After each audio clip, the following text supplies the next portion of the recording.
Olá, estudantes! Sou a professora Débora Bezerra e nós estamos aqui para mais uma aula de História e hoje com foco em Ciências Humanas, visto que a prova do Enem está bem aí, né? Já estamos aí na reta final e precisamos revisar alguns tópicos para que possamos fazer uma prova com tranquilidade. Então, o assunto que eu trouxe para vocês hoje aí é atualidades que caem nas provas do Enem, para que vocês estejam extremamente preparados para essa prova, que nós revisamos durante todo o ano, né, preparando para novembro de 2025. Chegou a hora e vamos aí com alguns assuntos, lembrando que a prova de ciências humanas no geral, que inclui história, geografia, sociologia e filosofia, ela é muito mais atualidades do que conteúdos de história. Esses conteúdos de história, eles estão sempre interligados com conteúdos da atualidade. Mas assuntos da atualidade que nós podemos lembrar não são tão atuais assim. Esses últimos acontecimentos da nossa sociedade não vão estar presentes, visto que a prova já está pronta, né? Então, assim, vamos nos ater a atualidades que aconteceram aí no ano de 2024 e até o início de 2025. Mas antes disso, vamos fazer também uma retrospectiva de como auxiliar os estudantes a resolverem algumas questões com mais facilidade. Então, vai aí uns macetes para vocês. O Enem, ele cobra o quê? Cidadania, autoritarismo, movimentos sociais, democracia e sempre o papel do povo na história. Então, se eles trazem um contexto de feudalismo, traz um contexto de revolução industrial, um contexto de ditadura, ele sempre vai querer fazer você refletir sobre o papel do povo nesse contexto histórico. Então, provavelmente, trazem textos, imagens, gráficos, que analisam o poder do povo naquele período, ou fazem relação do poder do povo no período estudado com o poder do povo na atualidade, que é uma questão, por exemplo, da democracia. Nós vimos nas aulas anteriores democracia na Grécia, democracia em Roma. Como era a democracia? Não eram para todos, né? Os cidadãos não eram o povo, não eram mulheres, não eram estrangeiros. Então, como que essa relação está na atualidade? Qual é o nosso conceito de democracia hoje? Então, essa relação entre passado e presente vai estar muito presente nas provas aí de domingo. Então, gente, temos que entender o papel do povo na história. E para isso também trouxe outras análises de conteúdos para vocês. A prova, ela é mais interpretativa do que conteudista. Então, nada de ficar decorando fatos, tentando decorar datas. Se atente ao texto de referência e o que esse texto traz para nós. Se ele está criticando determinado fato ou se ele está defendendo determinado fato. Porque se você fica tentando decorar os contextos, você não vai conseguir adivinhar o que vai estar presente aí na prova de ciências humanas. Então, vamos nos ater aos textos de referência, porque nós vamos conseguir fazer a interpretação histórica de forma crítica com muito mais facilidade. Lembrando dos principais conceitos que o Enem cobra de você, que é a questão dos direitos humanos, que é a questão da democracia, dos movimentos sociais. Então, você tem que analisar as alternativas, visto a configuração desse contexto de direitos humanos aí na vida das pessoas. Então, não é o que você acha que está correto, e sim o que a prova cobra de você, o que o MEC quer que você responda com base nesses argumentos aí de direitos humanos e o papel do povo na história. Outra dica que eu trago sempre para os meus alunos, seja em provas de Enem, seja em provas da escola, quando as perguntas têm alternativas, cuidado com as alternativas que generalizam. Nunca, sempre, todos, exclusivamente, apenas são questões, normalmente essas alternativas elas são falsas. Porque generalizar é muito complicado. Todo mundo ficou satisfeito com o evento. Não, tem sempre um que não gostou, achou mais ou menos. Ninguém Então, assim, essas perguntas, essas alternativas que generalizam, Normalmente elas são falsas, então cuidado com essa análise ali. Prefiro então respostas contextualizadas, equilibradas e sempre vindo daquele contexto de direitos humanos, né, do que é o bom para o todo, que era o bom para os cidadãos, né, que é mais conveniente para a sociedade em que a gente vive, tá? Com esses preceitos aí, você vai conseguir fazer uma prova com tranquilidade, visto que você tem aí 3 minutinhos para resolver cada questão. Então, analisa ali o contexto, vai lá primeiro no comando da questão, depois vai para o texto, porque você já consegue identificar o que a questão está pedindo para encontrar no texto. Se tiver imagens, também é uma dica aí. As imagens normalmente respondem às questões, então fiquem ligados nesse contexto, nessa contextualização, nessa análise de interpretação com a sua prova de ciências humanas. E de alguns assuntos que podem cair aí, tá aí um acontecimento que veio lá de 2019, mas que perpetuou por bastante tempo. A discussão aconteceu até em 2025, que é o acordo Mercosul com a União Europeia. Lá em 2019 foi assinado um acordo entre os países do Mercosul e a União Europeia. O que é isso? Esses blocos econômicos, eles dialogam para facilitar a comercialização entre esses dois blocos econômicos e a fim de reduzir então as tarifas aí de importação entre os países. Só que a União Europeia veio pressionando o Brasil com algumas cláusulas específicas sobre sustentabilidade, sobre conservação ambiental, principalmente com foco na Amazônia, tá? Mas nós vimos aí nessa discussão de sustentabilidade, de meio ambiente, essas cláusulas da União Europeia estavam meio assim disfarçadas de preocupação ambiental para garantir que os seus produtos tivessem mais valor que os produtos do Mercosul. Então esses dois grupos aí dialogaram, né? E esses entraves geopolíticos, essas cláusulas aí envolvendo conceitos ambientais, era mais que um disfarce da União Europeia querendo favorecer os seus produtos agrícolas, querendo favorecer os seus produtos industrializados, visto que a União Europeia tem mais produtos industrializados do que os países do Mercosul. E esse entrave aí da geopolítica pode estar exposto na sua prova de ciências humanas. Então hoje nós não estamos mais falando aqui de história, nós estamos falando de atualidades, nós estamos falando aqui de conceitos que podem estar na prova de geografia, de história, sociologia, filosofia.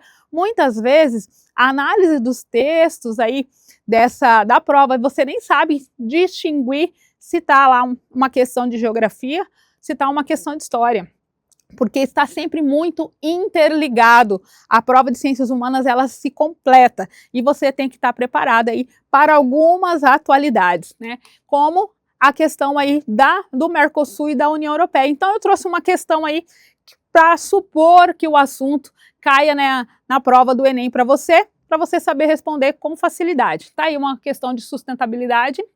Em 2019, foi anunciado o acordo de associação entre o Mercosul e a União Europeia, que busca reduzir tarifas de importação e fortalecer o comércio entre os blocos. Entretanto, países europeus passaram a exigir cláusulas ambientais mais rigorosas, relacionando a efetivação do acordo à adoção de políticas de conservação, sobretudo na Amazônia. Diante deste contexto, a postura da União Europeia revela. Então, está falando do quê?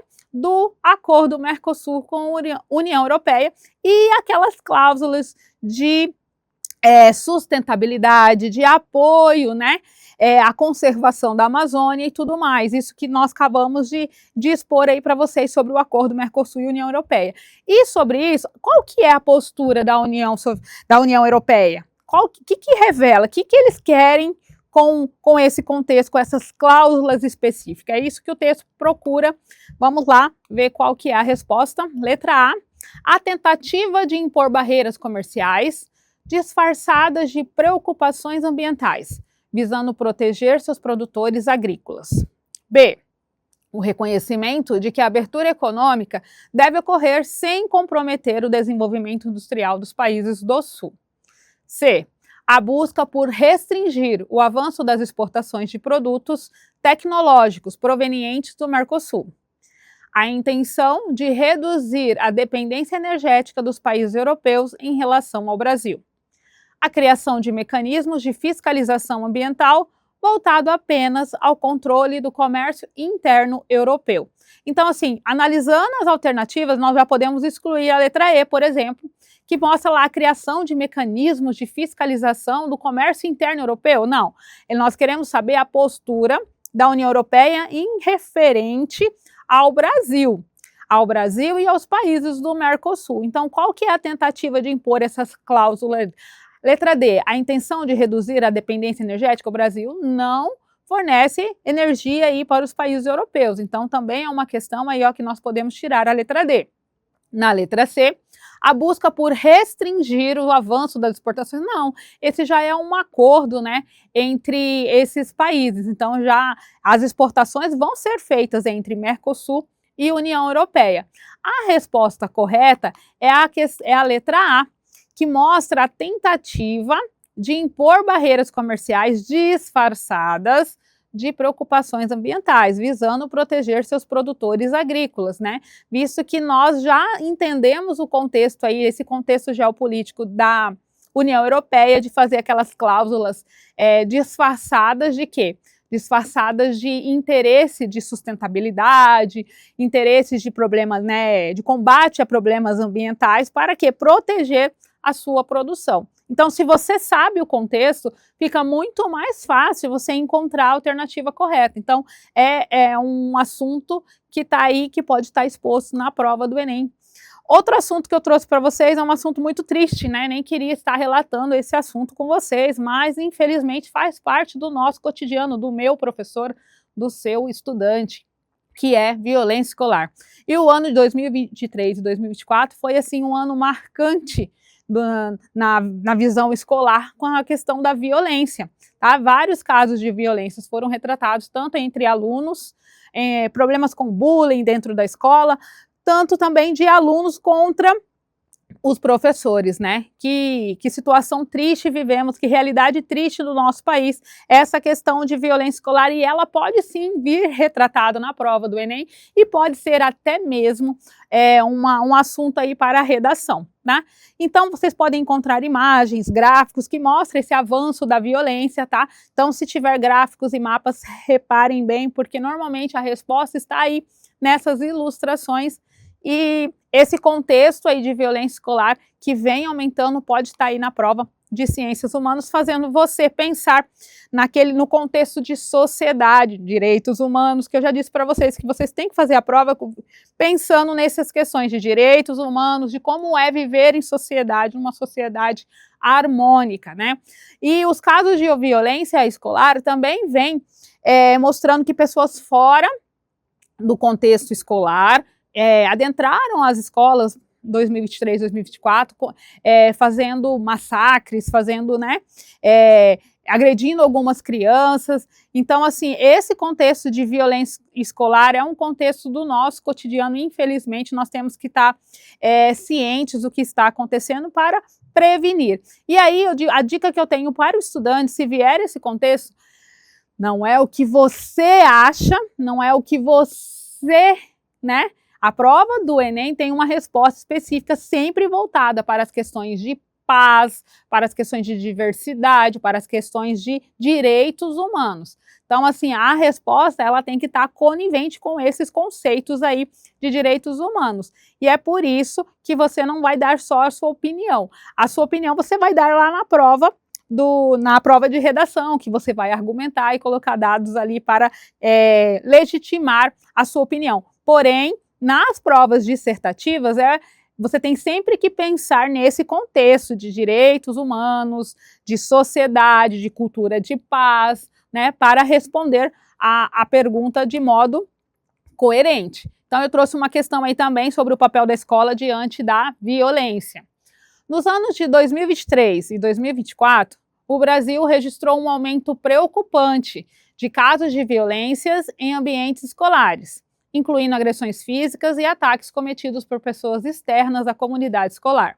Essa realidade exige repensar o papel da escola na formação dos indivíduos, Diante desse contexto, o fortalecimento de políticas de convivência escolar tem como principal objetivo, então aí vai falar o quê? Do papel da escola, o que a escola tem que fazer na formação desses indivíduos, na formação dos indivíduos, para resolver esse papel aí de violência escolar que tanto acontece. Aí vamos para as alternativas.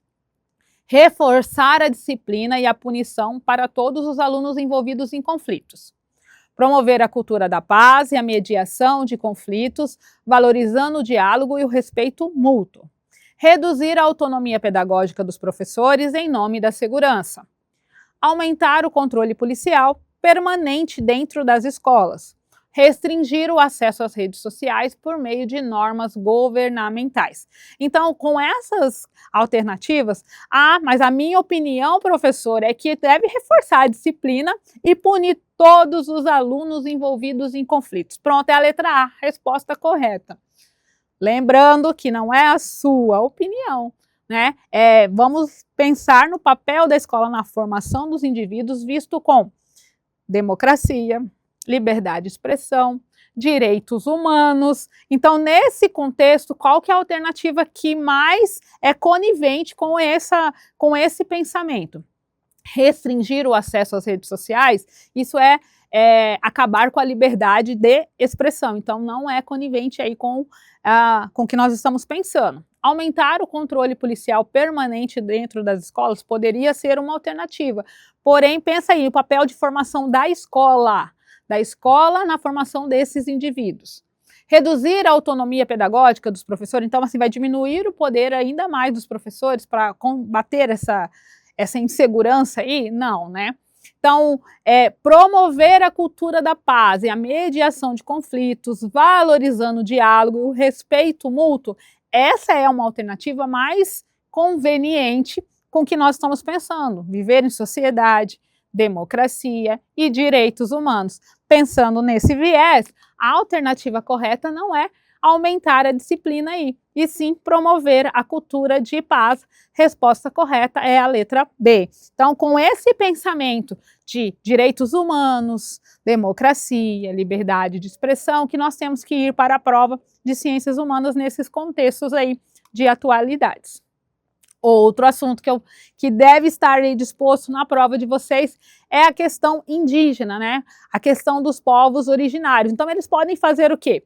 Podem fazer uma associação com o início lá, Brasil Colônia, bandeirantismo, que envolveram aí aspectos dos povos originários, escravidão, os jesuítas, e podem fazer aí uma relação, então, com o quê? Com a atualidade. E, infelizmente, na nossa atualidade, temos um problema muito grande no contexto dos povos originários, que é a questão dos Yanomamis. Então, lá em 2023, o que acontece? Foi descoberto aí que tem ações que estão prejudicando essa etnia, prejudicam outras também, mas essa está tendo uma ênfase aí nas reportagens, na mídia em si, né? Então, eles foram afetados. O que aconteceu? Aconteceu que crianças foram nadar no rio, lá na terra dos Yanomamis, e aconteceu que eles acabaram morrendo porque tinham máquinas de mineração escondidas no rio. Então, assim, aí foram investigar, né, esse caso, e acontece que há autoridades, instituições públicas envolvidas com mineradores aí recebendo por fora, né, para fazer a mineração acontecer dentro das terras indígenas, nas terras Yanomamis. Além do mais, os povos Yanomamis andam sofrendo, desde a pandemia aí, com mais ênfase, né, sofrendo com desnutrição, morte, fome, doenças. Então, assim, o holofote aí está nas terras dos Yanomamis, que é a problemática indígena e dos povos originários. Então, esse contexto a gente tem que ficar sabendo, temos que nos informar, porque pode estar lá na sua provinha dos Ciências Humanas fazendo essa relação aí entre os antigos e os atuais indígenas do nosso país, né? Então, eu trouxe aí uma questão para simular aí o que vocês podem encontrar na prova de Ciências Humanas. Em janeiro de 2023, imagens e relatos sobre a situação dos indígenas Yanomamis chocaram o país. Crianças e idosos estavam em estado grave de desnutrição e doenças, consequências da invasão de garimpeiros ilegais e da degradação ambiental em suas terras.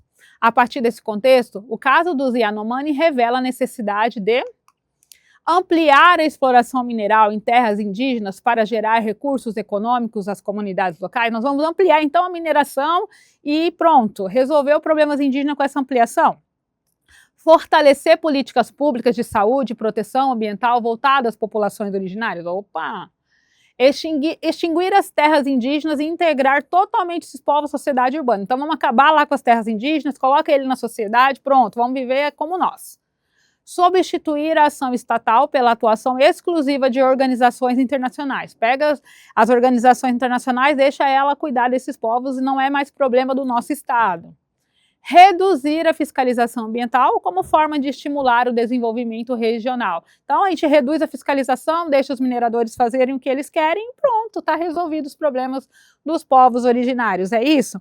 Então assim, essa é uma questão que a gente pensa no contexto histórico e tudo que os povos originários vêm sofrendo aí desde o início da colonização do Brasil e pensando, direitos humanos, liberdade de expressão e aquela proteção que nós temos com os nossos povos originários. E aí, qual que é a alternativa correta? Então, a alternativa que mais se estabelece aí uma conveniência é o de fortalecer as políticas públicas de saúde e proteção ambiental voltadas a essas populações, porque as outras alternativas, elas eram extremamente absurdas no relato aí dos povos originários da temática indígenas, que é uma temática que não cai, despenca na prova do Enem, e você, estudante, vai estar totalmente preparado aí para fazer essa relação entre o antigo e o atual. Vamos para mais uma temática aí, que é a xenofobia. Xenofobia é essa aversão ao estrangeiro. Nós, no nosso país, temos aí um contexto de xenofobia atuante, que é a chegada dos povos dos venezuelanos e haitianos ao nosso território, né? Então, assim, no contexto do estado do Mato Grosso, por exemplo, há muitos casos de xenofobia contra essas pessoas que hoje residem aqui no nosso estado. Mas os brasileiros também sofrem xenofobia fora do país, né? Principalmente o que tem aí caído na mídia em 2024 é a questão de Portugal, que sempre foi uma terra aí aberta, né, para receber os brasileiros, que tem a facilidade do idioma, então muitos brasileiros resolvem trabalhar fora do país, busca de uma vida melhor, não escolhem Portugal por ser um país com o idioma um pouco mais fácil. E também uma facilidade do brasileiro entrar, né, conseguir o visto para Portugal. E o que está acontecendo é que nós não somos mais tão bem-vindos assim em Portugal. Engraçado, eles invadiram o nosso território e nós agora não somos mais bem-vindos no território deles. Grandes casos, principalmente pós-pandemia, grandes casos de xenofobia, de pessoas que fazem intercâmbio, estudam lá, relatam na mídia o quanto eles sofrem, né, preconceito aí, como que eles não conseguem mais viver no território português devido a casos de preconceito e de violência. Então, esse aumento da violência contra brasileiros fora do país tem aumentado principalmente em Portugal. Nós temos aí, então, dados da Comissão de Igualdade contra a Discriminação Racial, que mostra aí que mais de 500% aí, ó, aumento, né, de mais de 500% nas denúncias de xenofobia contra brasileiros lá fora do país. Então, assim, é algo que está aí na mídia, que está sendo exposto, que pode vir aí relacionado com questões de imigração. Por exemplo, os estrangeiros que vieram na época do café, né, na época do Segundo Reinado, trabalhar, o que eles sofreram aqui também, essas questões de migração, elas sempre estão presentes também na prova do Enem. Pode ser uma relação aí entre o que os brasileiros sofrem hoje e o que os estrangeiros já sofreram no nosso território.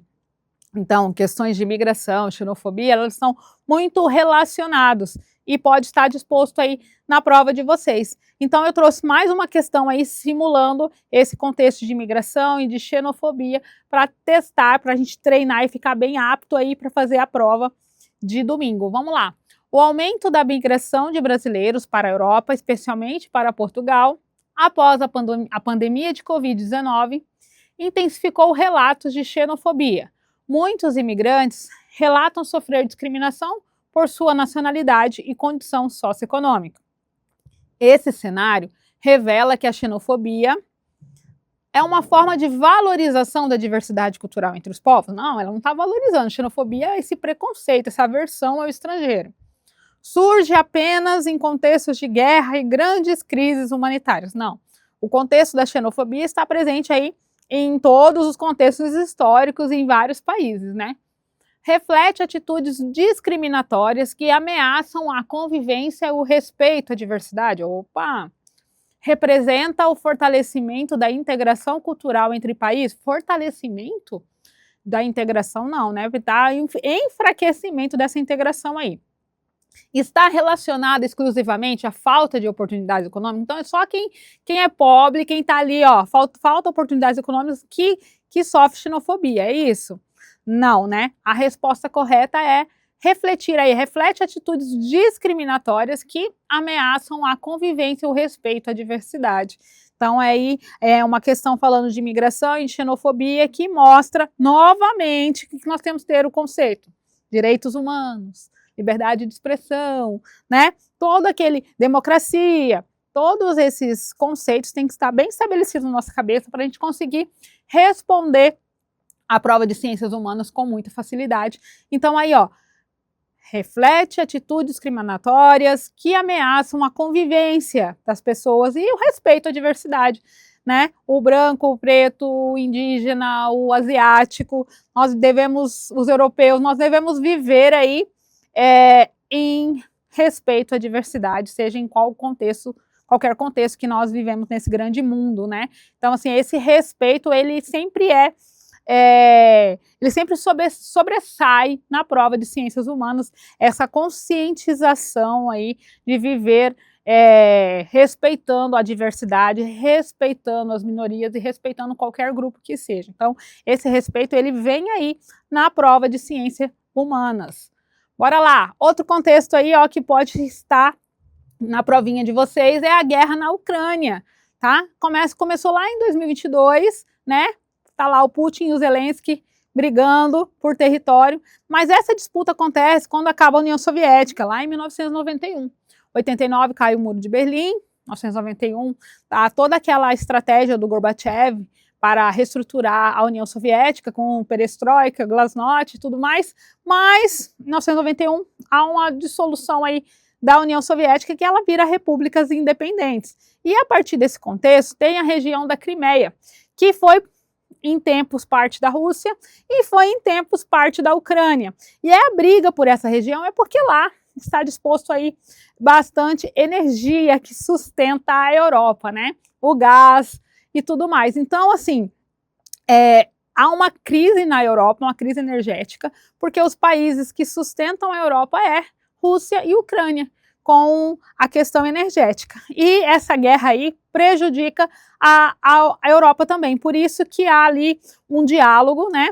Muitos falaram que os Estados Unidos iam intervir na guerra, iam ficar a favor da Ucrânia, e se eles fazem um processo desse, ficam totalmente a favor e se prontificam a ficar contra a Rússia, pode acontecer sim uma terceira guerra mundial. Então os países nesse contexto aí, eles ficam, né, eu te ajudo, mas assim, meio que uma guerra fria, né, como nós já estudamos, para que não haja um conflito muito maior, como já aconteceu aí, Primeira e Segunda Guerra Mundial. E esse contexto de guerra da Ucrânia, ele pode estar sim relacionado com Primeira e Segunda Guerra Mundial, com Guerra Fria, né? Colocar lá analogias de países que estão ajudando tanto a Rússia quanto a Ucrânia. Para quê? Para fazer aquele conflito ficar ali acontecendo, mas sem se envolver de forma muito presente, para que não aconteça um conflito maior. Então, assim, esse diálogo, ele pode estar na prova de ciências humanas, que é o conflito aí entre Ucrânia e Rússia. Então, vale a pena a gente dar uma olhadinha no que está acontecendo, né, como estão esses embates aí. E eu trouxe também uma simulação de questão aí para vocês que pode estar disposto na prova do Enem. Vamos lá. A guerra entre Rússia e Ucrânia, iniciada em 2022, provocou uma grave crise energética na Europa. Isso ocorreu porque muitos países europeus dependiam do gás natural e do petróleo russo para abastecimento interno. Nesse contexto, um dos principais impactos econômicos do conflito foi o aumento da produção agrícola russa, reduzindo os preços dos alimentos, A diminuição da influência política das organizações das Nações Unidas, ONU, a elevação dos preços internacionais de energia e a busca europeia por fontes alternativas, a ampliação das exportações ucranianas para compensar as perdas russas e a redução da importância geopolítica da Europa no comércio mundial.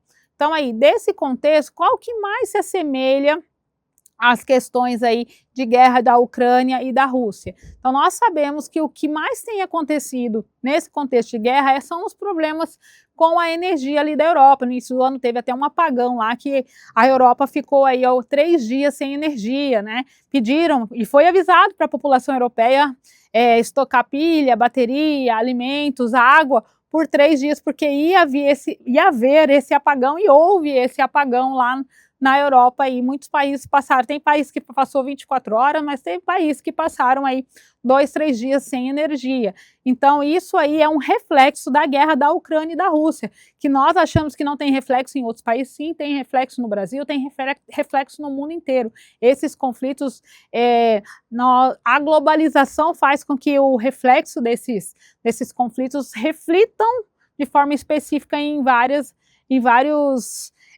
locais, inclusive no nosso país, tá? Então, isso aí sobre a Europa, qual que é a alternativa que mais se encaixa? Que é a questão da elevação dos preços internacionais da energia e a busca europeia por fontes alternativas, visto que Rússia e Ucrânia que são aí esse contexto de distribuição de energia aí para a Europa. E sobre essas temáticas que nós estudamos, né, nós falamos sobre sustentabilidade, nós falamos sobre imigração, falamos sobre povos originários, guerra da Ucrânia, Mercosul, União Europeia. Então, nesses contextos aí, e aí, você aprendeu? Você consegue fazer a prova de ciências humanas com facilidade, porque você está esperto com as atualidades que podem estar lá na prova? Vamos ver? Trouxe mais algumas questões para retomar esses pensamentos que nós conversamos hoje, para saber se você está preparado para a prova de ciências humanas que está chegando. Temos aí a questão de sustentabilidade, a inclusão de cláusulas ambientais no acordo Mercosul-União Europeia gerou tensões diplomáticas, especialmente diante do aumento do desmatamento na Amazônia. A União Europeia condiciona a aprovação do acordo ao cumprimento de metas ambientais. Essa exigência está relacionada a qual princípio das relações internacionais contemporâneas? Nós estamos falando aí de União Europeia e Mercosul. Letra A, soberania econômica absoluta dos Estados. Cooperação internacional e desenvolvimento sustentável. Nacionalismo econômico e protecionismo comercial. Expansão de mercados e enfraquecimento das normas ambientais. Ou intervenção militar como forma de controle ambiental. Então, pensando naquele contexto de Mercosul e União Europeia, o que eles estão tentando fazer com um acordo? Eles estão tentando fazer o quê? Um acordo de cooperação internacional. Para quê? Pensando também em vista aí desse desenvolvimento sustentável. Então, a questão é fácil de se responder, porque nós conhecemos o contexto do Mercosul e da União Europeia nesse tratado. Então, fica bem fácil encontrar a resposta correta. Na questão número 2, trouxe aqui sobre redes sociais e a violência, visto que muitos discursos de ódio aí vêm sendo relacionados com as redes sociais. Vamos lá. Diversos casos de violência escolar foram precedidos por publicações em redes sociais, onde circulavam ameaças e discursos de ódio. Esse fenômeno demonstra como os ambientes virtuais podem influenciar a vida escolar. Com base nessa relação, uma medida efetiva para enfrentar esse problema é qual? Proibir o uso de internet por estudantes menores de 18 anos. Gente, a liberdade de expressão. Responsabilizar unicamente, lembra? Unicamente, as plataformas, unicamente é uma coisa que generaliza. Então é só isso, só responsabilizar as plataformas. Essa alternativa provavelmente é falsa. Promover a educação digital e o uso responsável das redes, fortalecendo o pensamento crítico dos alunos. Adotar vigilância total sobre as mensagens privadas, olha os direitos humanos, olha a liberdade de expressão. Incentivar a competição entre os alunos como forma de evitar conflitos. Vamos lá, competir um com o outro e evitar conflitos. Então, pensando nesse contexto de liberdade de expressão, democracia e direitos humanos, promover a educação digital é a resposta mais conveniente para que nós possamos responder. Então, assim, com esse pensamento, nós conseguimos aí resolver a questão com facilidade. Outra questão que eu trouxe aí para vocês de meio ambiente e dos nossos povos originários, a crise Yanomami, agravada pela invasão de garimpeiros e pela contaminação dos rios por mercúrio, é resultado de conflitos entre interesses econômicos e os direitos territoriais. Essa situação ilustra a harmonia entre o desenvolvimento econômico e a preservação ambiental na Amazônia, o impacto positivo da mineração sobre as comunidades tradicionais, o desafio de conciliar exploração de recursos naturais e respeito à soberania dos povos indígenas, a necessidade de ampliar o garimpo como política de geração de emprego, a exclusão dos povos indígenas do processo de formulação de políticas públicas. Então aí, qual que é a resposta mais conveniente sobre o que está acontecendo? A resposta mais conveniente é o desafio, né, que existe conciliar a exploração dos recursos naturais e respeitar também a soberania dos povos indígenas, que é o que acontece lá nas terras Yanomamis. Outra questão que vou trazer aqui para vocês, ó, é sobre cidadanias e direitos humanos, que tem que estar bem nítido, né, na nossa cabeça. Direitos humanos, liberdade de expressão, democracia. Então, são coisas aí que tem que estar bem nítido para que a gente consiga responder. E aí, ó, voltando nos casos de xenofobia. Os casos de xenofobia contra brasileiros em países europeus colocam em debate a necessidade de políticas de inclusão e de conscientização sobre o respeito às diferenças.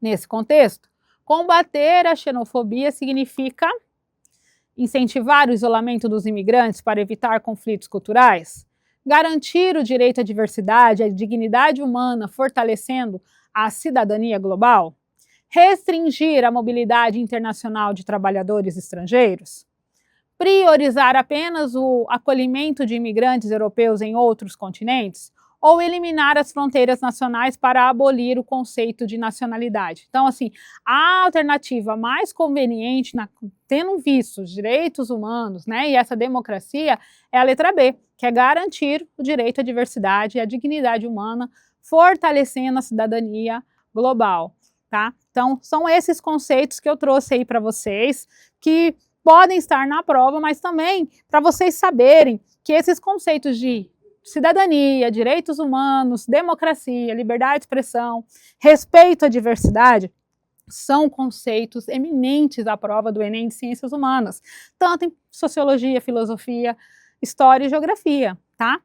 Trago uma frase motivacional aí para vocês: o impossível é o possível que nunca foi tentado. Então, assim, algo que eu vejo que sempre acontece nas provas do Enem, que o aluno vai no primeiro dia fazer a prova com toda empolgação, mas ele acha que não foi muito bem e ele desiste, nem vai mais no segundo dia. Essa oportunidade é única na vida de vocês, então faça acontecer, tente o primeiro dia, tente o segundo dia, acredite no seu potencial. Sua determinação é sua maior força. O sucesso de vocês é o nosso sucesso aqui.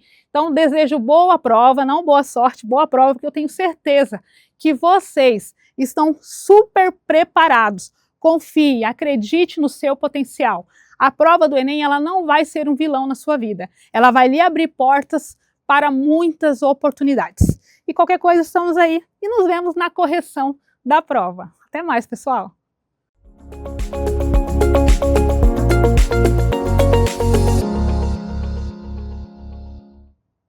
Fala pessoal, tudo bem com vocês? Professor Estefânio Gama para uma aula de filosofia. Hoje nós vamos conversar sobre os filósofos contratualistas, ok? Vamos aqui para o nosso roteiro da aula de hoje.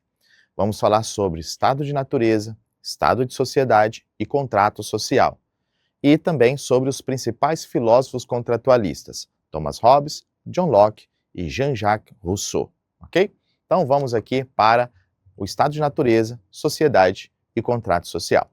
Estado de natureza, período em que os homens viviam livres na natureza, sem organização social e política, regras ou leis. É uma hipótese, não necessariamente existiu. Os filósofos contratualistas concordam com a ideia de que o estado de natureza em algum momento possa ter existido, tá? E por diferentes motivos, para cada um desses pensadores, conforme nós vamos ver, nós saímos do estado de natureza, nesse formato que foi apresentado aqui, para o estado de sociedade. E essa transição, ela vai acontecer por meio do pacto ou contrato social, tá?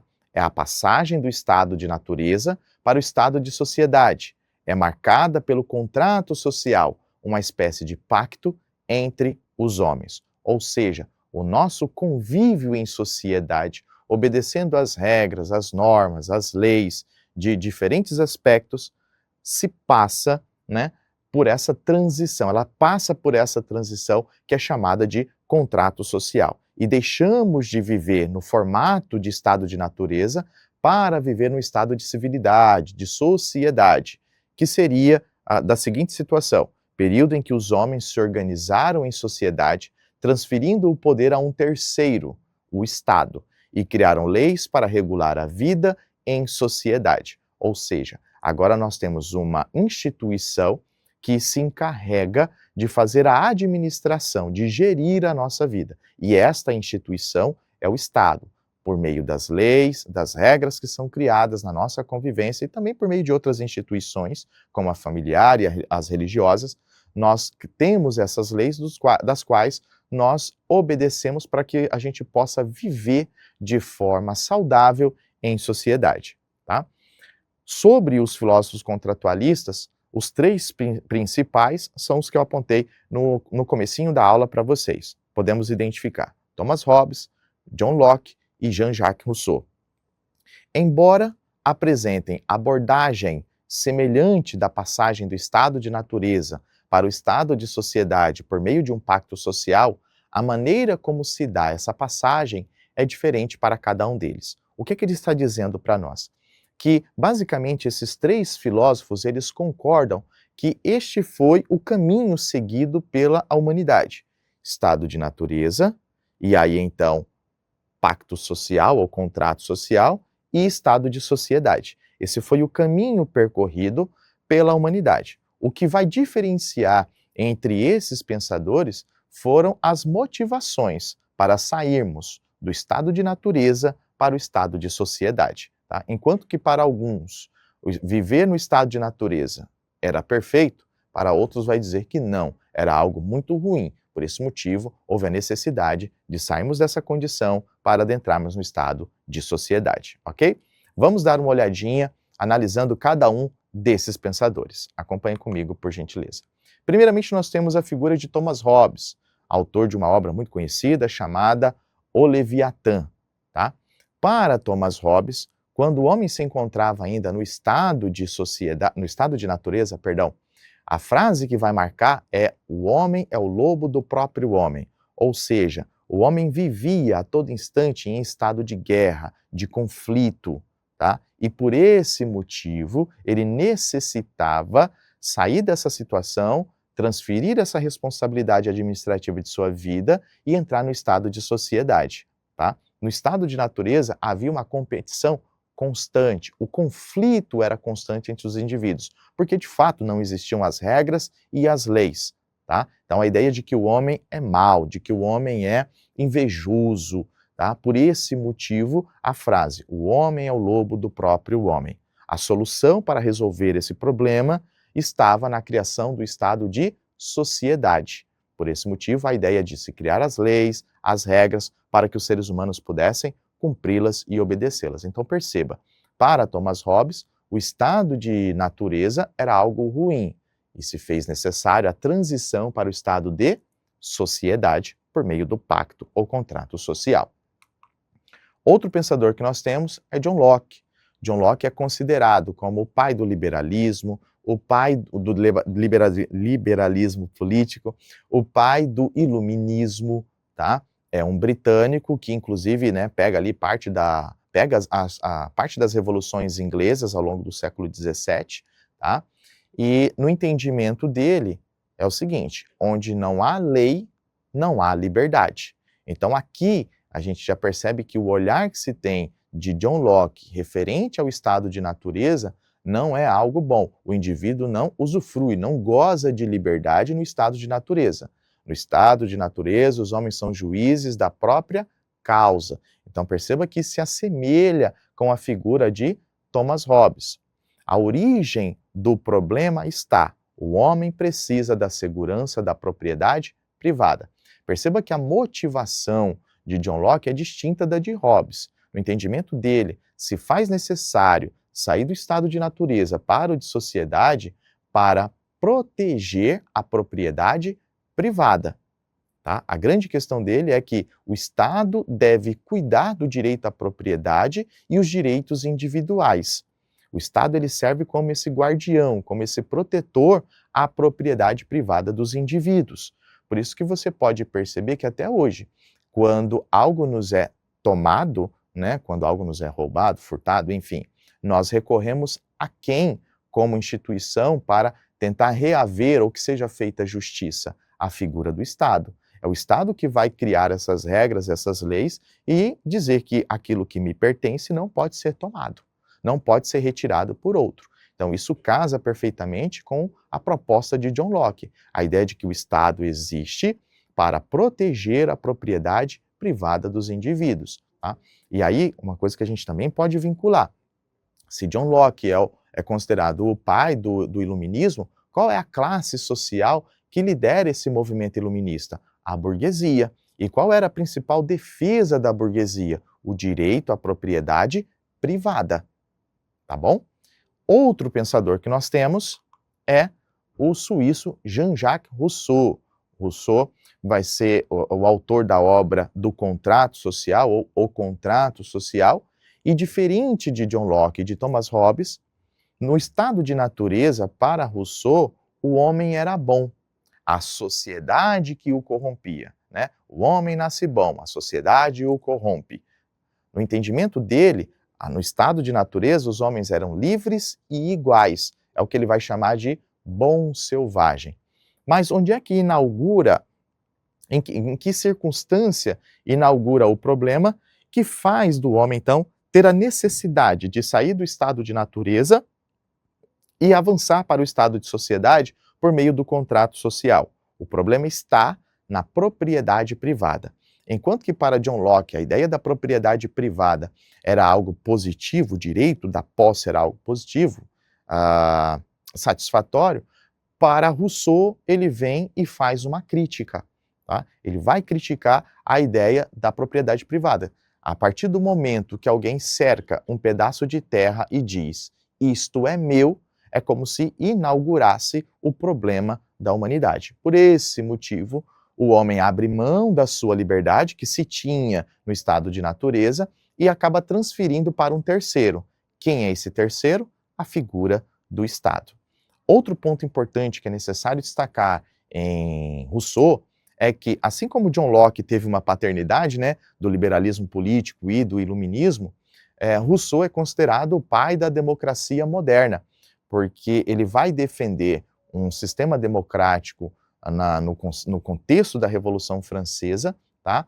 Com a ideia de uma democracia direta, aos moldes da Grécia Antiga, a ideia de que os cidadãos tivessem o direito, que eles fossem soberanos. Soberano seria o povo, o cidadão. Ele teria o poder de tomar as decisões por meio de uma democracia direta. Então, Rousseau é um importante personagem quando se fala também de Revolução Francesa. Tá? E um outro ponto também que a gente poderia destacar, pelo fato de que ele faz uma crítica à propriedade privada, alguns vão dizer que é a semente da proposta socialista surgindo, né? Não é considerado o pai do socialismo, nada disso, mas aqui a gente já vê lampejos dentro desse pensamento, ok?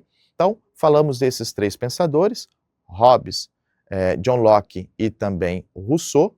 Vimos que os três partem do princípio da existência do estado de natureza, pacto social, contrato social e estado de sociedade, né? A discordância está em quais as motivações que nos fizeram sair de um estado para outro. E outro ponto também que vimos de discordância entre eles, né? A motivação, né? O que motivou, e na verdade, o que cada um era, o que essa sociedade era em cada um desses estados, né? Enquanto que para alguns o estado de natureza era ruim, para Rousseau, por exemplo, vai ser algo bom, ok?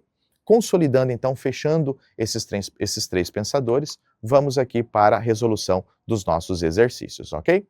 Exercício de número 1 vai dizer o seguinte, vamos lá. O fim último, causa final e desígnio dos homens, ao introduzir uma restrição sobre si mesmos, sob a qual os vemos viver nos estados, é o cuidado com sua própria conservação e com uma vida mais satisfeita. Quer dizer, o desejo de sair da mísera condição de guerra, que é a consequência necessária das paixões naturais dos homens, como o orgulho, a vingança e as coisas semelhantes. É necessário um poder visível, capaz de mantê-los em respeito, forçando-os, por medo do castigo, ao cumprimento de seus pactos e ao respeito às leis, que são contrárias às nossas paixões naturais. Texto de Thomas Hobbes. Vamos lá. Para o autor, o surgimento do Estado civil estabelece as condições para o ser humano. Letra A. Internalizar os princípios morais, objetivando a satisfação da vontade individual. Aderir à organização política, almejando o estabelecimento do despotismo. Letra C. Aprofundar sua religiosidade, contribuindo para o fortalecimento da Igreja. D. Assegurar o exercício do poder com o resgate da sua autonomia. Ou obter, letra E, obter a situação de paz com a garantia legal do seu bem-estar. Para o autor, o surgimento do Estado civil, ou seja, o Estado de sociedade, estabelece as condições para o ser humano, alternativa correta, alternativa E, obter a situação de paz, com a garantia legal do seu bem-estar. Lembram-se que, no estado de natureza, o homem vivia num estado de guerra, de constante conflito, tá? Então, a transição para o estado de sociedade era necessária para obter a paz, a garantia legal do seu bem-estar e sair desse ambiente conflituoso, ok? Vamos então para a questão de número 2. Ela diz o seguinte: a importância do argumento de Hobbes está em parte no fato de que ele se ampara em suposições bastante plausíveis sobre as condições normais da vida humana. Para exemplificar, o argumento não supõe que todos sejam de fato movidos por orgulho e vaidade para buscar o domínio sobre os outros.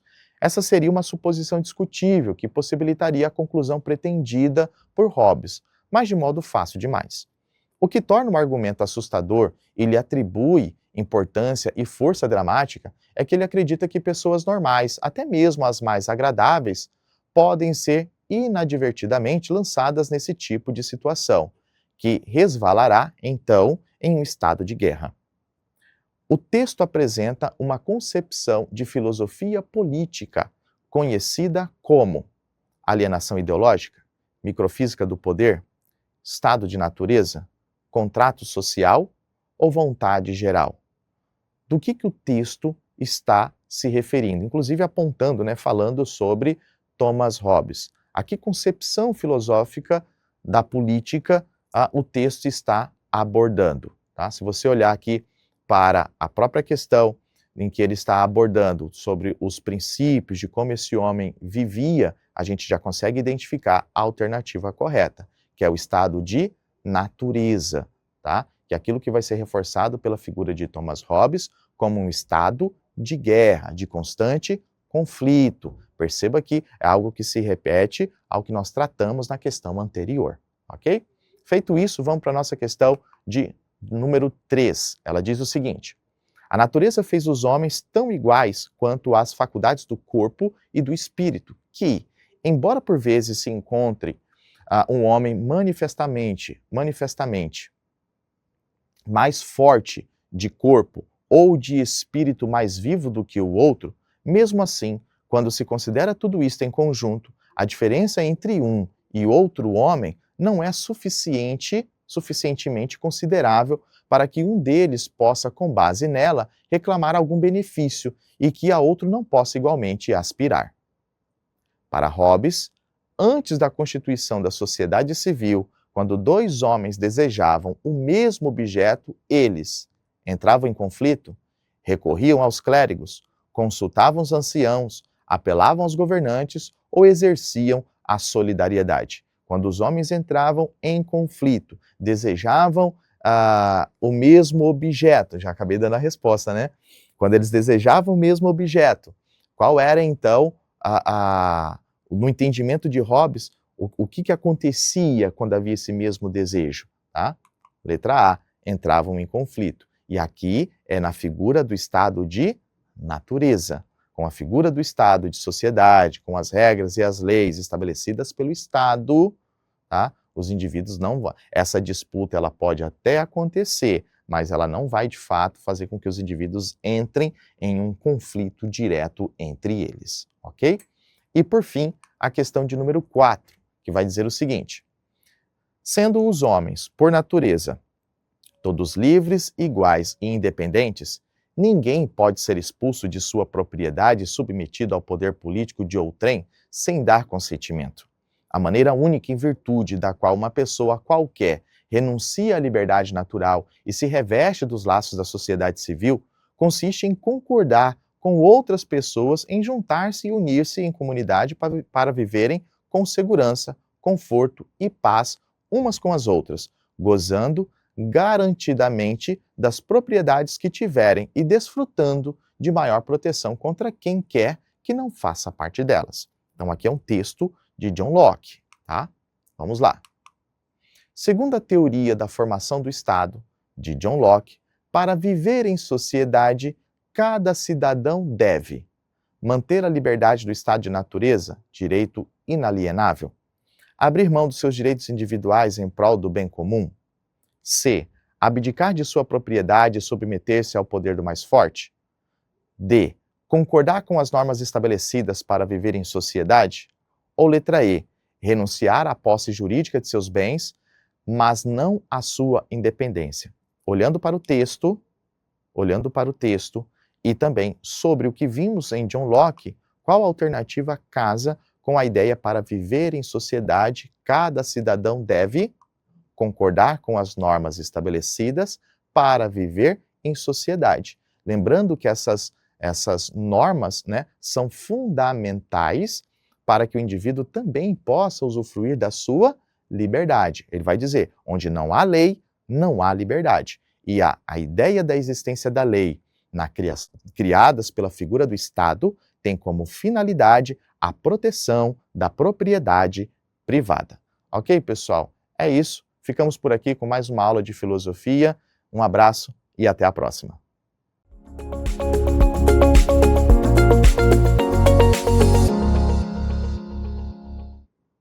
Fala pessoal, tudo bem com vocês? Professor Estefânio Gama, para trabalhar a disciplina de Sociologia com vocês. Hoje nós vamos para as principais vertentes da Sociologia clássica, ok? E os assuntos que nós vamos trabalhar na nossa aula de hoje estão aqui nesse índice que eu separei para vocês. Condições históricos sociais e os principais pensadores inicialmente, Augusto Comte, Emile Durkheim e também Karl Marx, ok? Vamos aqui para as condições históricos sociais.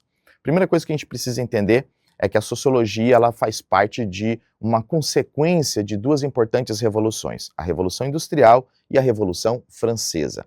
A Revolução Industrial, acontecendo em meados do século XVIII, na Inglaterra, provocou grandes modificações na sociedade, na humanidade, sobretudo nas nossas relações com os objetos. A partir dela, nós somos mais identificados com aquilo que temos do que, de fato, do que nós somos, né? A posse dos objetos acabaram se tornando fundamentais a partir da Revolução Industrial. A produção em grande quantidade, em larga escala, o fortalecimento da burguesia e o surgimento de uma nova classe social, que foi o operariado.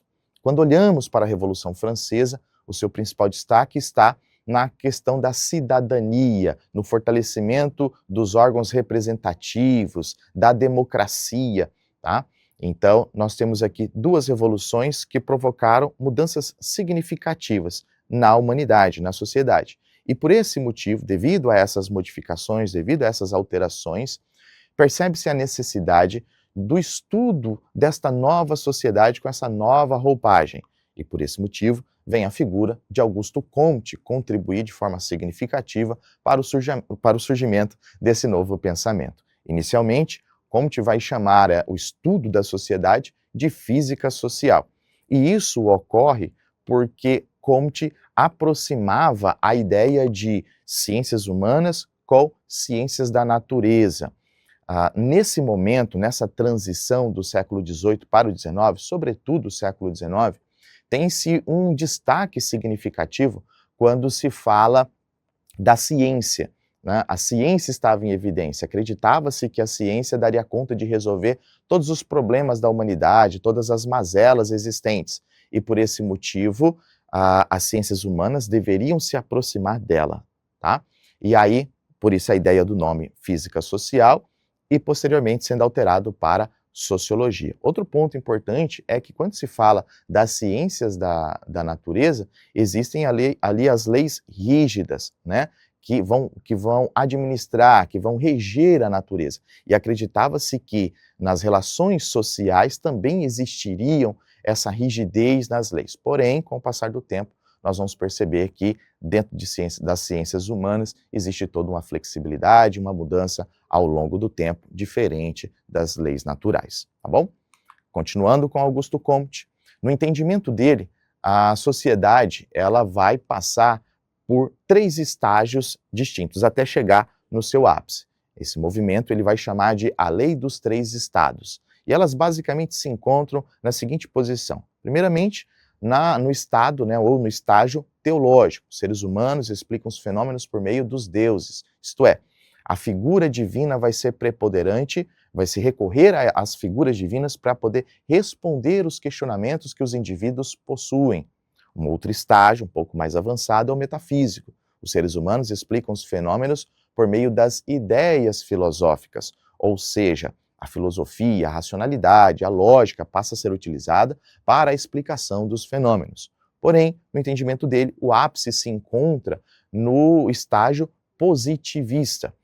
Os homens explicam os fenômenos por meio da ciência, sendo o terceiro momento de maior desenvolvimento do conhecimento humano, que corresponde ao momento das sociedades industriais. Então ele entendia que aquele momento em que a Europa estava vivendo, justamente por ser um reflexo direto da industrialização, aquela sociedade estava vivendo o seu melhor momento, o seu auge, o seu apogeu. Inclusive, por estar nessa posição, daria a ela o direito de submeter, subjugar, né, colonizar outros povos. Inclusive casa no período do chamado neocolonialismo ou também imperialismo, ok? Agora, saindo de Comte e indo para Émile Durkheim, também importante pensador que vai contribuir de forma direta para o pensamento sociológico, tá? Durkheim baseou-se em certos aspectos do trabalho de Comte, ou seja, bebe da água de Comte para poder construir a sua contribuição também, para formular os seus pressupostos. Definiu a necessidade de a sociologia estudar os fatos sociais como coisas, ou seja, o objeto de estudos para Émile Durkheim diante de uma sociedade são os fatos sociais. Para ele, os fatos sociais era a principal preocupação de estudo da sociologia. E aqui, vamos dar uma olhadinha como que funcionava esse entendimento de fatos sociais para Émile Durkheim. De acordo com ele, os fatos sociais possuem 3 características que são importantes. A primeira delas, coercitiva, logo em seguida, anteriores ou exteriores e gerais. Vamos à definição de cada um desses itens agora. Coercitivas, né? Exercem um poder ordenador sobre os grupos sociais, ou seja, é uma pressão que é exercida sobre o indivíduo e ele não tem outra alternativa a não ser seguir aquela regra, aquela norma, aquele comportamento. Esta força, ela vem de fora para dentro e ela já existia antes mesmo do indivíduo nascer, por isso anteriores ou exteriores. Quando o indivíduo nasce, é inserido em uma estrutura social que lhe antecede. Então, é pressionado sobre ele uma força de fora para dentro em uma estrutura social que já existia antes do seu próprio nascimento. Por esse motivo, ele vai obedecer. E geral, comuns a todos os grupos que compõem a sociedade, ou seja, é um comportamento que faz parte de boa parte da sociedade. Um exemplo disso é a educação escolar, é a instituição familiar, o próprio suicídio, do qual ele vai escrever um livro falando sobre o suicídio como um fato social, o nosso idioma. Então, todos esses são exemplos de fatos sociais e que se encaixam perfeitamente nas características aqui descritas, coercitivas, anteriores ou exteriores e gerais, ok? Agora, um outro pensador também importante, a figura de Karl Marx. Seus estudos contribuíram para áreas como história, filosofia, direito, ciência política e também economia. Então perceba que Karl Marx tem uma vasta contribuição quando se fala das ciências humanas e também quando se fala de economia, tá bom? Fez uma leitura das transformações políticas e econômicas geradas pelas revoluções industrial e francesa. Percebam que a todo instante, né, recorre-se a essas revoluções para poder justificar, provar que a sociedade passou por modificações e, por esse motivo, necessitava de análises e de estudos. E Karl Marx vai fazer isso ao longo do século XIX, ok?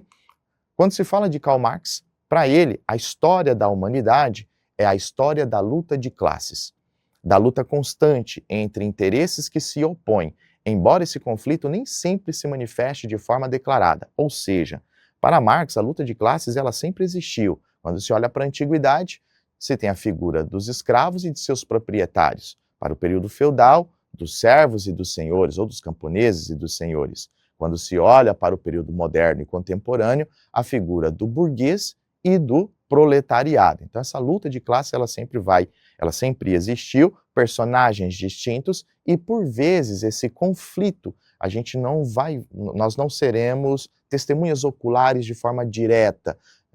Ela vai acontecer de uma forma disfarçada, né? Os interesses da burguesia são interesses opostos do proletariado. Então essa disputa ela existe a todo instante. Continuando com Karl Marx, uma importante contribuição e análise que ele vai fazer é o que ficou conhecido como materialismo histórico ou materialismo dialético. Tá? Tem essas duas nomenclaturas. No entendimento de Marx, fundamenta-se na análise materialista. Ele defendia que a moderna sociedade industrial potencializava a expropriação da força de trabalho dos operários, e assim o fazia para acumular riquezas. O que é que Marx está dizendo com esse materialismo histórico?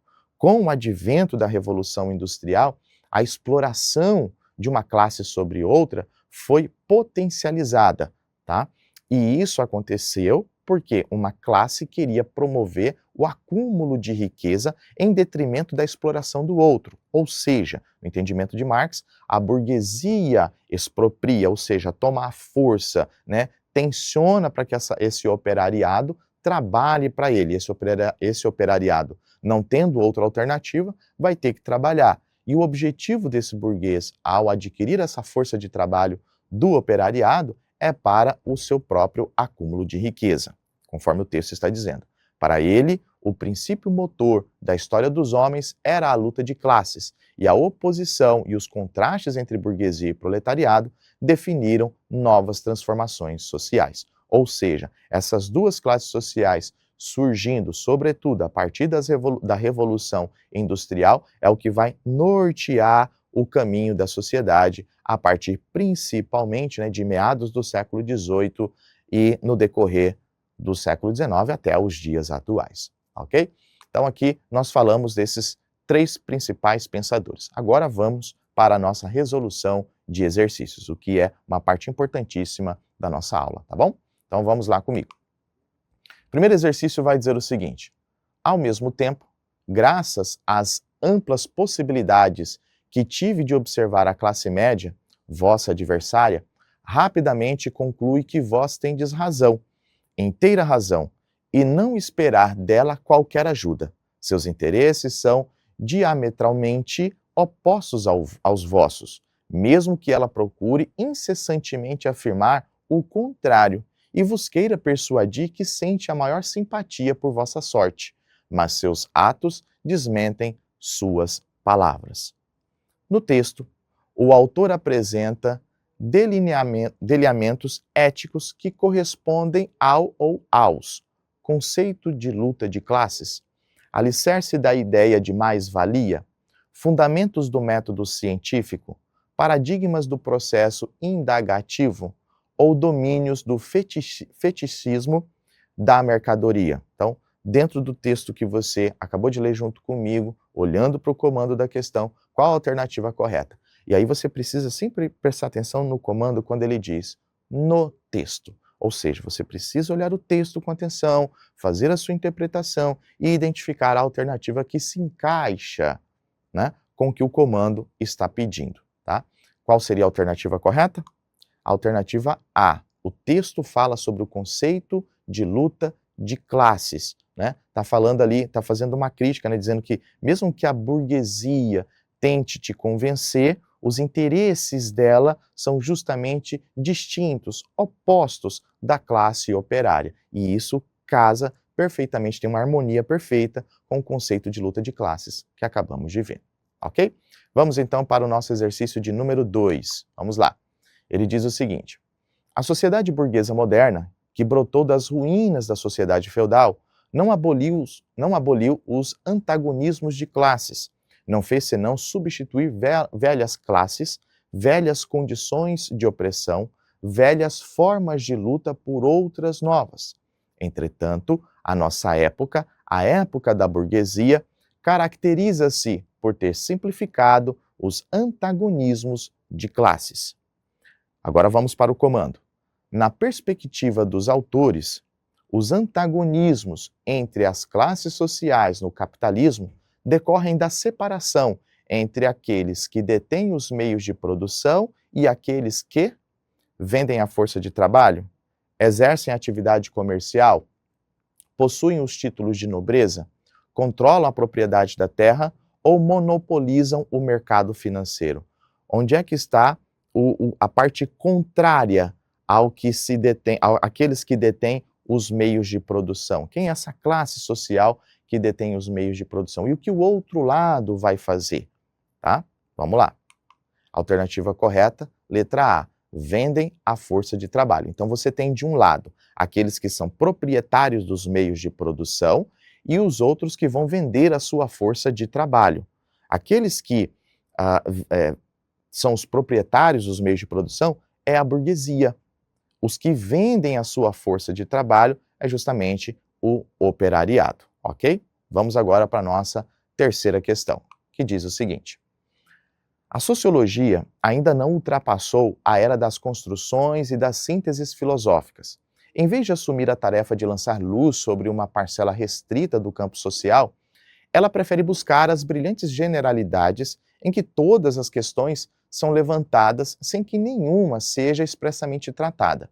Não é com exames sumários ou por meio de intuições rápidas que se pode chegar a descobrir as leis de uma realidade tão complexa.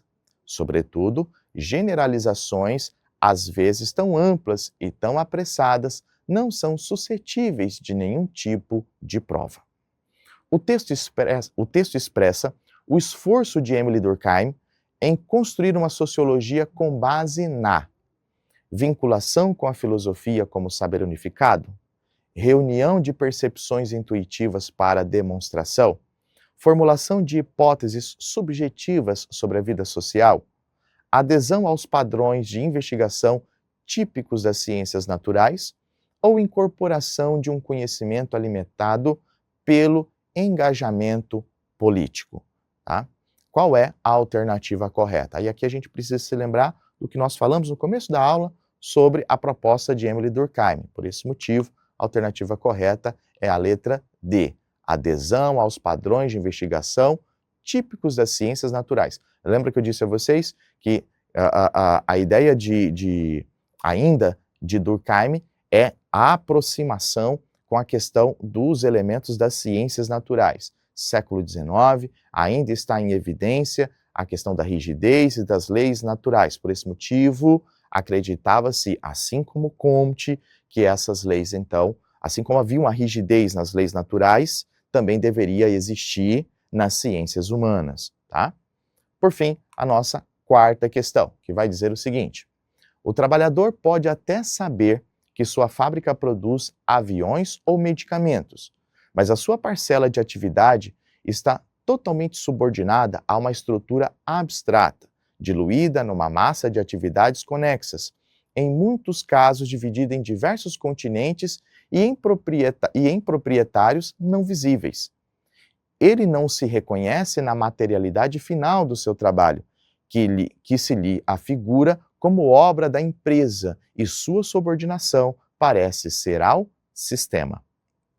Segundo o texto, a razão para a dificuldade do trabalhador em reconhecer o seu labor é a fragmentação da produção, a regionalização da economia, a aglomeração da indústria, flexibilização da jornada ou letra E, qualificação da função. Ou seja, o comando está pedindo para nós que a gente olhe para o texto e encontre, tá, a razão da dificuldade que o trabalhador tem de reconhecer aquilo que ele produz. Por que ele não consegue reconhecer? Ainda que ele saiba o que está sendo fabricado. Tá? E o texto apresenta justamente a resposta para nós.